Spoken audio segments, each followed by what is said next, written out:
Metal Jesus here, and I'm back again with the video that you guys have asked me to make for the last couple years, and that is an updated game room tour. Yes, we're gonna go through my entire collection in this video. It's gonna be so awesome. Now, if you've been watching my channel for a while now, you know that my game room had fairly small and humble beginnings, and it has grown a lot over the last couple years. As a matter of fact, I'm very close to 5,000 games, and that includes over 45 systems. So that's consoles, handhelds, computers, and everything in between. Now, in this video, we're also going to cover things like how I store them, how I organize them, how I connect them to the two televisions I have. I've got a lot going on here, so let's not waste any more time and take a look.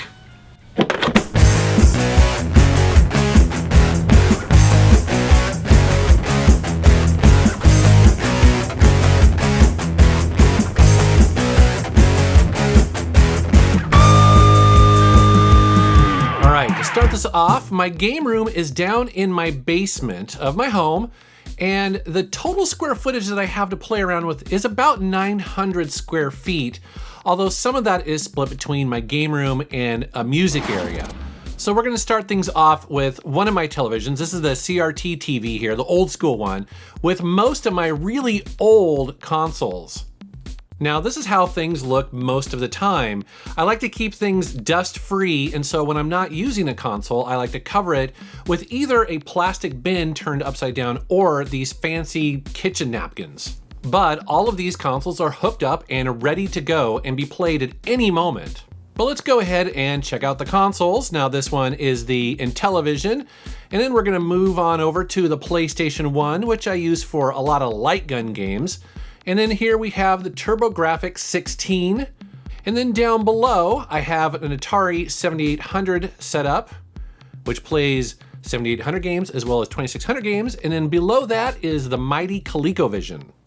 In the drawers to the left, I keep a lot of my Atari 2600 games, including some that are either maybe a little bit more collectible or rare.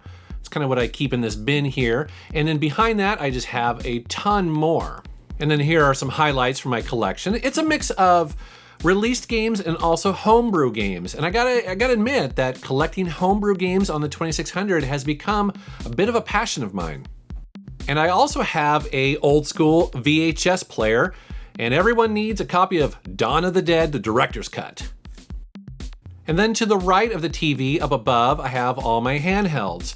Some really interesting ones here, some old school retro ones, as well as one of my favorite Game Boy Advance ever, which is a SpongeBob one, as well as this really interesting homebrew GCW Zero handheld that does emulators. Here is this really weird Pokemon mini thing that I got at a garage sale, as well as my mighty PSP, my Neo Geo Pocket Color, as well as the Pokemon Center New York edition of the Game Boy Advance. That was another find that I found out at garage sales. DS's. I also have my new 3DS XL here, which I have been enjoying a lot lately. And then I also have one of my favorite 3DS's here, which is the Yoshi one. I love the color of green on that. Getting towards the back here are some of the biggest handhelds. These things are crazy. This is the Sega Game Gear, which is a handheld that is huge. Don't really play it a lot. It's kind of interesting. I actually prefer the Atari Lynx. A fan sent me this, and this is the Lynx 2. Really comfortable and kind of cool to own and not too expensive to get the games. And every handheld collection needs to have the original Nintendo Game Boy. Here's one that's got a little bit beat up, but it's still awesome to own it. Now let's start going through some shelves, and at the top here we have my Fallout lunch pail, I love that thing, as well as some box and television games. And below that is where I keep all my original Xbox games. I love collecting for the original Xbox. I think the games are some of the best of that generation and thankfully pretty cheap, although here are some highlights from my collection. Not all of them came out on other systems, and some of them can be kind of hard to find or expensive today. Here's my Dreamcast collection. I don't have a ton of these, but I do have a lot of the really good ones, as you see here.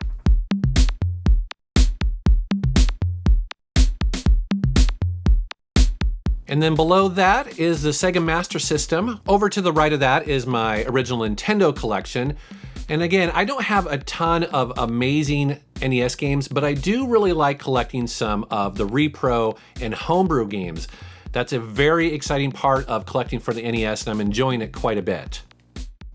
Here's my Super Nintendo collection. Now, I don't have a lot of boxed ones, but that's okay because, you know, I'm not a hardcore collector, and often the boxes are just way too expensive. But I do feel like my collection is decent. I have a lot of the games that I enjoy to play. Thankfully, Sega Genesis games are pretty easy to find complete because of the plastic clamshells. And again, I have a decent collection of those, a lot of shooters, a lot of things that I'd like to play on there. Here is my PlayStation 1 collection. Another system I really enjoy collecting for because there's just such a huge variety of games, and some of the best RPGs ever made came out on the system. So real pleasure to own this system and collect for it. And then at the top of this, I have more boxed Atari games, as well as some of my favorite 2600 games. Again, I kind of run out of space here a little bit, so you have to kind of put them where you can. I like to use this shelf to kind of highlight some of the more interesting or cool games in my collection. Right now, I'm highlighting a bunch of the Elder Scrolls games, and those 4 games right there are really hard to find. And I've been very lucky to be able to add those to my collection recently, as well as some of the I Hate You trophies that we have used in episodes. Do you guys remember that episode where I had Dave come on and show how he makes those really small 3D printed consoles and computers? Well, here is a sample of those he gave me as a special gift. Here is the HD television that I use on this part of my game room. And now let's look at the consoles connected to it. Here is the Retron 5. Now this is a clone system that does NES, Super NES, Genesis. It also does Game Boy, Game Boy Color, Game Boy Advance. But the great thing about it is that it upscales those to HD. And you can use original controllers if you want to. This is a fantastic console for my game room, and I use it all the time. Here is the mighty Dreamcast, which is outputting through VGA. So I have a special adapter behind it that allows it to look really good on an HD television. Probably my favorite console of all time is the PlayStation 2. Here's the slim model. Next to that is the PlayStation 3. Now that's a console that I initially wasn't really that excited for, but once I owned one, I am hooked. I actually have been playing a ton of great games on the PlayStation 3. I enjoy it quite a bit. Here is the Xbox 360. Now this has a special E3 2005 faceplate on it. And next to that is the Wii. And then down below that is the original Xbox. This is the green see-through Halo edition. And it's been modded so that you can run emulators on it, as well as install games to its hard drive, which is very convenient. Below that is where I keep all my loose Game Boy, Game Boy Color, and Game Boy Advance games. It's really easy to be able to just pop open these drawers, dig through them really quickly, slap them in the Retron, and fire them up. So works out really well. Here's where I keep the overflow of odd controllers, things I don't always play, but I want to have fairly quick access to if I need to. Here's where I keep my Atari 5200. Now this isn't plugged in or anything because frankly I rarely play it, but it's a pretty cool piece to have, and so it's sitting right here, as well as the trackball that goes with it. Trackball actually is pretty awesome. And to the right of that is the original NES. Now this is the US version obviously, but I also have the top loader. Here's where I keep some of my loose cartridges, starting with the Nintendo 64. Don't have a lot of boxed ones, but I do have some really good ones. I mean, my N64 collection is pretty decent at this point. Here's where I keep my Sega Genesis cartridges, my loose ones here. And I've got a pretty decent collection at this point. I'm feeling pretty good about it. Lots of good shooters on this system, and I have most of them at this point. Even more Nintendo 64 games in this drawer. This is kind of where I keep some of the bigger, more popular franchises, where I can quickly get at all the Marios and all the Nintendo franchises. And then to the right is where I keep all my Atari 7800 games. Really enjoy collecting the 7800. Here are some random ColecoVision games. I have most of the ones I'm looking for now, as well as more Sega Genesis games and a few Master System games because I don't have anywhere else to put them. Here is my Nintendo 64. This thing gets a ton of use. as well as the Sega CDX, which is a mix of the Genesis and Sega CD built into one. Every game room must own an original Atari 2600 with the wood grain, oh yes. The Super Nintendo, that also gets a ton of use as well. And then the GameCube, and that has the Game Boy player at the bottom of it. That's the Japanese version. Here is my Sega Master System. Next to that is the Sega Genesis Model 2 with the 32X adapter. I have all three versions of the Sega Genesis. And here is the Panasonic 3DO. And also the Sega Saturn. That Action Replay allows me to play imports. And every serious gamer needs to have the Nintendo Virtual Boy. A system I really like to play. You can't play it in long stretches, but it's kind of cool. You guys know that I love music and I really enjoy collecting vinyl, so I had to have a turntable down here, and this gets a ton of use. Actually, most of the time when I'm down here and I'm listening to music, it's on vinyl. And over here I have just a sampling of some of my records. These are the ones I'm listening to now. I like to keep them close so I can just fire them up and kick back on the futon, maybe have a handheld, gaming system in my hand and listen to some music. It's really cool. One of the biggest challenges for my game room was, how do I connect all these consoles to my televisions? Well, with standard def TVs, it's actually pretty easy, but when you switch over to HD TVs like this, it's kind of complex because these old consoles, they don't output to this resolution. So you need some sort of upscaling to make them look halfway decent.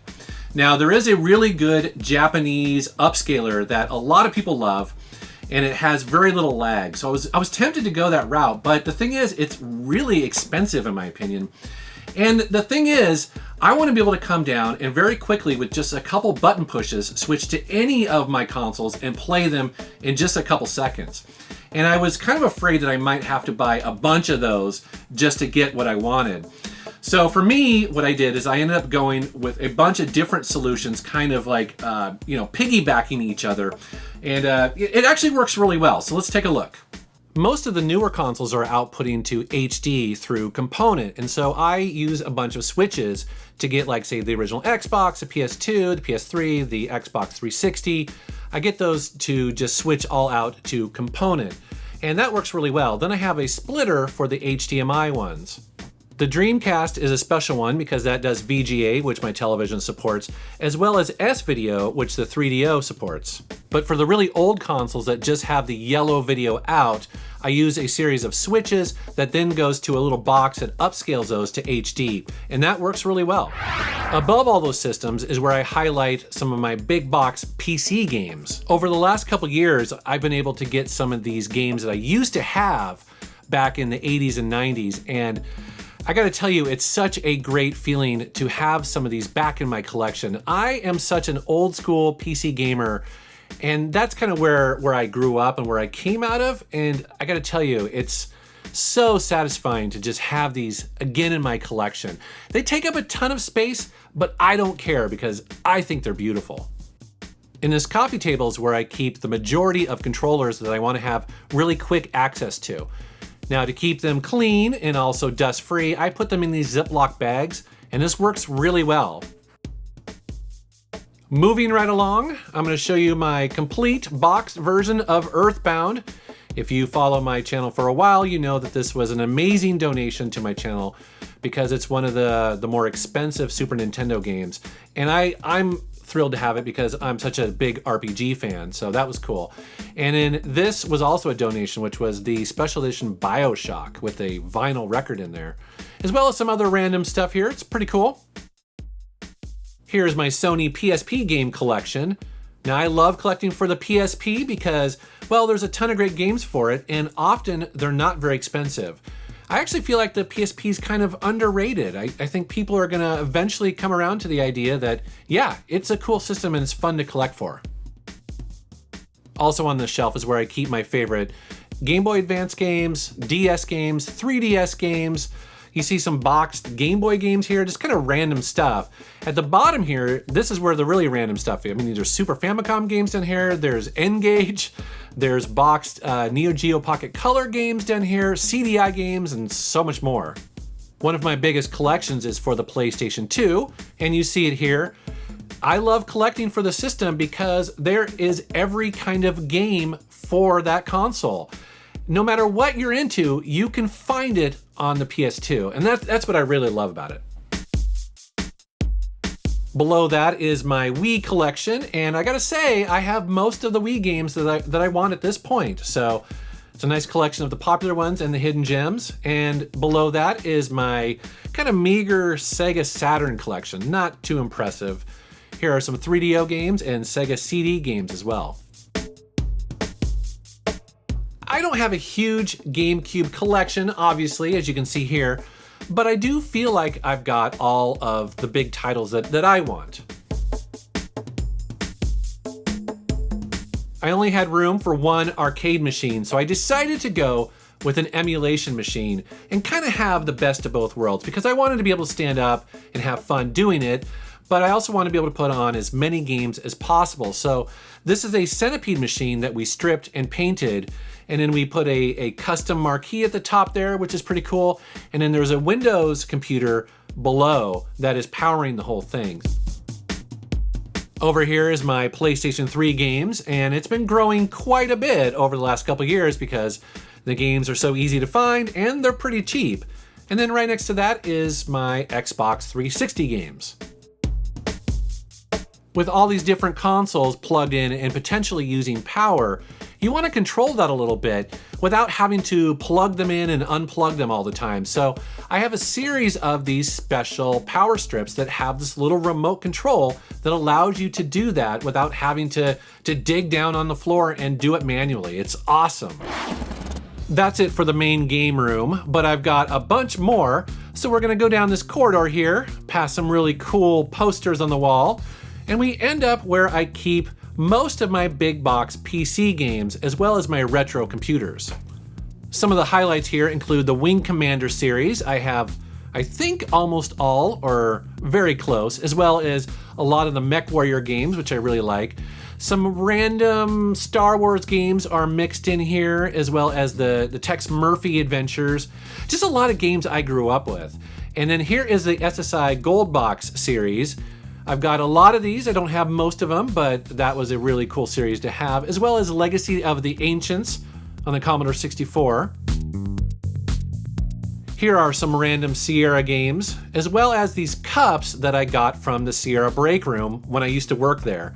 Mixed Up Mother Goose, as well as Phantasmagoria 2. And then below that are a bunch of PC games. Man, I just love big box PC games, if you couldn't tell already. A lot of just random weird titles here that people have either donated or maybe I've found, but a lot of stuff I remember back in the day. And to play them, at least some of them, here is my Windows XP machine. This has never been on the internet and it runs great. And then above that, I currently have my Commodore 128 plugged in and I am playing some Hero. The great thing about the 128 is that you can play Commodore 64 games as well, so it does both. And that's pretty handy. And then finally, here is the music area of my basement, as well as additional storage. So next to Rebecca's drums there and my guitars, in here we have all of my vinyl. And someday I will go through all that because it's a pretty cool collection, as well as some strategy guides and just random stuff. Here is a box of TV plug and plays, as well as the original boxes for some of my consoles, not all. And then behind that curtain, there's just more stuff. So if you're kind of wondering, like, where are these 5,000 games? Well, they're in storage, and here is the storage area as well. And my wife is embarrassed for me to show you this, but here is even more random crap. Typically, I like to keep things organized, but in here, it's just kind of anything goes. And this is a nice little overflow area if I need it. All right, guys, well, there's my updated game room tour. And if you couldn't tell already, I love this space. It's so amazing to have this. Just to be able to come down here, kick back on the futon with a beer, invite some friends over, play a ton of games, listen to music. It's killer. And you know, I gotta say, again, I owe a lot of this to you guys. A lot of the games that you see here have been donated. And I'm sure some of you who've watched this have seen some of your games and go, ooh, there's my game right there in this game room. And I definitely do not take that for granted. You guys have been so amazing, so generous to me, and I really appreciate that. If you have any questions or comments, if you want to know a little bit more about what's going on in my game room, want to know some specifics, please post a comment below and I'd be happy to tell you more about it. As always, guys, I want to thank you for watching my channel and thanks for subscribing. Take care.